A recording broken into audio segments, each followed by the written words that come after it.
মায়া হাতের কামটা শেষ করে ভাই সাহেবের মাছটা কুইটে দাও তো। রমজান মিয়া, তুমি কি কইলা? মায়া তোমার মাছ কাটে দিব? মায়ার এই বাজারের মধ্যে বিটের মধ্যে আমি বসাইছি, মায়া শুধু আমার মাছ কাটবো। আকাশের দিকে তাকায় মাছ কাটিস নাকি? একটু জায়গা কাটতে পারছ না? তাড়াতাড়ি মাছ কাট। আরে হাত ধরে মাছ কাটবো কেমনে? মায়া, আচ্ছা, আসসালামু আলাইকুম। এই তুমি বাজারে মাছ বিক্রি করে যে ছেলেটা ওইটা না?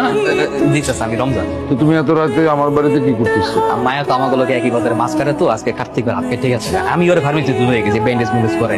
তো যাবার পথে ভাবলাম একটু দেখে দেখে যাই, যে খাউন নিয়ে আইছিলাম মায়ের দিকে। এই তাদের কি অবস্থা? বেন্ডিশে লাগাইছো আবার? এই হাত নিয়ে কি মাছ কাটতে পারবি? হাত তো বিজান যাইবো না। হাত পিজান যাইবো না, এটা দিয়ে মাছ কাটন যাইবো না, তাইলে বাজারের ভিতরে আইসত কিনলে গা চেহারা দিয়ে আইতে যা, বাসায় যা ঘুমা। আমার বেতনটা তুই যে সময় আমার দোকানে কাম করতি, তোর দৈনিক 400 টাকা করে হাজিরা দিতাম। এখন তুই কাজ করস না, আমি কি টাকা